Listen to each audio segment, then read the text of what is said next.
सोनू निगम जितने बड़े और वर्सेटाइल सिंगर हैं, उतने ही ज्यादा कंट्रोवर्शियल भी हैं। एक जमाना था जब हर फिल्म में उनके एक दो गाने तो सुनने को मिल ही जाते थे, लेकिन अब हालात अलहदा हैं। उनकी आवाज सुने अरसा गुजर जाता है। असल में इसके पीछे भी कुछ वजह है। सबसे बड़ी वजह है हमेशा विवादों में बने रहने की उनकी आदत। कभी कभी तो लगता है कि वो विवादों में अनजाने में नहीं पड़ते, बल्कि विवादों को खुद इनवाइट करते हैं। कभी म्यूजिक इंडस्ट्री को माफिया बता देते हैं, तो कभी राधे माँ की तुलना माँ काली से कर जाते हैं। कभी उन्हें अजान से दिक्कत होने लगती है, कभी चलती फ्लाइट में गलत तरीके से गाने सुनाने लग जाते हैं, तो कभी पाकिस्तान में जन्म लेने की ख्वाहिश प्रकट कर देते हैं। लेकिन ये फटे में टांग डालते हैं, फिर पलटी मारने में भी देर नहीं लगाते। आज के इस वीडियो में हम सोनू निगम से जुड़े तमाम विवादों पर बात करेंगे, तो बने रहिए हमारे साथ इस वीडियो के आखिर तक। Number 1, Sonu Nigam T series विवाद। सुशांत सिंह की अचानक मौत के बाद बॉलीवुड सवालों के घेरे में आ गया था। इसी बीच सोनू निगम ने एक वीडियो पोस्ट किया। उन्होंने कहा कि जिस तरह सुशांत की मौत के बाद बॉलीवुड के माफियाओं की पोल खुलने लगी है, उसी तरह म्यूजिक इंडस्ट्री में भी माफिया हैं। उन्होंने बिना किसी का नाम लिए दो बड़ी म्यूजिक कंपनियों को सवालों के कटघरे में खड़ा किया। उन्होंने कहा कि अगर ये आउटसाइडर को मौका नहीं देंगे, तो आने वाले समय में किसी सिंगर, कंपोजर या गीतकार की मौत की खबर भी आ सकती है। इस पोस्ट पर जमकर हंगामा हुआ। किसी ने उन्हें सपोर्ट किया, तो बहुतों ने ट्रोल भी किया। टी सीरीज के मालिक भूषण कुमार की पत्नी ने जवाबी ट्वीट कर मामले को और बढ़ा दिया था।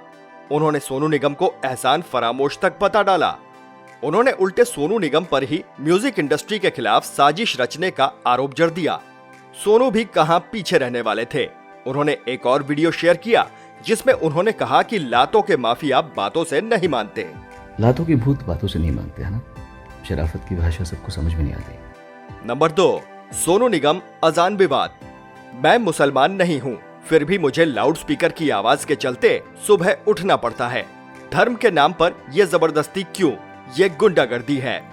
सोनू निगम के इस पोस्ट के बाद वो मुस्लिम समुदाय के निशाने पर आ गए। पश्चिमी बंगाल माइनॉरिटी यूनाइटेड काउंसिल के वाइस प्रेसिडेंट सैयद कादरी ने सोनू के खिलाफ फतवा तक जारी कर दिया। कादरी ने ऐलान किया कि जो भी सोनू निगम को गंजा करेगा और पुराने जूतों की माला पहनाएगा, उसे 10 लाख का इनाम दिया जाएगा। सोनू भी कहां पीछे रहने वाले थे।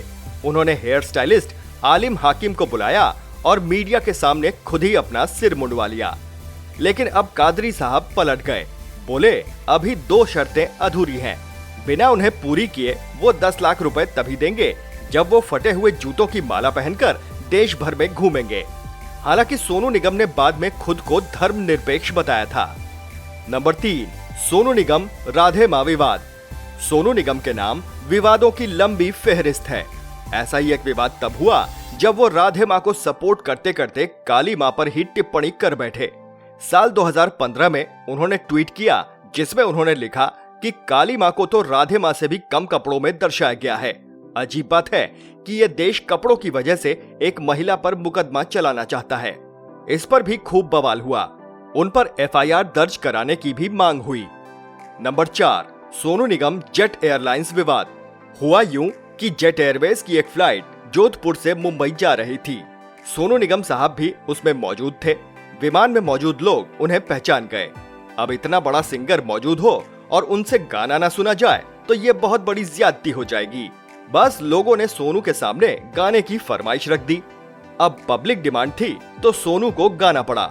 उन्होंने रिफ्यूजी का पंछी नदियां पवन के झोंके और वीर ज़ारा का 2 पल की दूरियां सुना दी। यहाँ तक तो सब ठीक था, लेकिन समस्या तब खड़ी हुई जब उनके गाने की वजह से उस फ्लाइट में मौजूद 5 एयर होस्टेस को सस्पेंड कर दिया गया। असल में सोनू ने गाने के लिए जिस सिस्टम का सहारा लिया, वो कुछ और नहीं बल्कि वो अनाउंसमेंट सिस्टम था, जिसका इस्तेमाल केवल केबिन क्रू ही कर सकते हैं। DGCA ने इस मामले को गंभीरता से लिया और उस समय मौजूद 5 एयर होस्टेस को सस्पेंड कर दिया।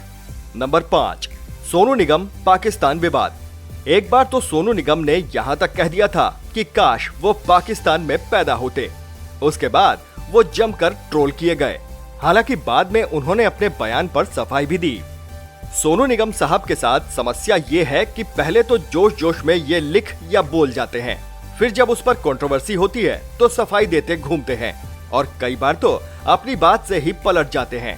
ऐसा ही अब भूषण कुमार पर उनके बयान को लेकर होता दिख रहा है। उन्होंने जिसे कभी म्यूजिक इंडस्ट्री का माफिया बताया था, आज उसी के साथ वापस काम कर रहे हैं। भूषण कुमार को खूब खरी खोटी तो सुनाई ही, बल्कि धमकी भी दी थी, लेकिन अब दोनों साथ साथ काम करते नजर आ रहे हैं। वहीं सोनू निगम की बर्थडे पार्टी में भी भूषण पहुंचे और उन्होंने गले लगकर बधाई दी। सुनने में तो यहाँ तक आ रहा है कि सोनू निगम टी सीरीज के बैनर तले दीवाना 2 एल्बम भी लेकर आ रहे हैं। अब सोनू निगम कंट्रोवर्सीज में अनजाने में पड़ते हैं या फिर जानबूझकर क्रिएट करते हैं, ये फैसला हम आप पर छोड़ते हैं। आपको जो भी लगता हो वो हमें कमेंट बॉक्स में जरूर बताइए। वीडियो अच्छा लगा हो तो लाइक कीजिए और ज्यादा से ज्यादा शेयर कीजिए। चैनल पर नए हैं तो सब्सक्राइब कीजिए। फिर मिलेंगे एक नए वीडियो के साथ। नमस्कार।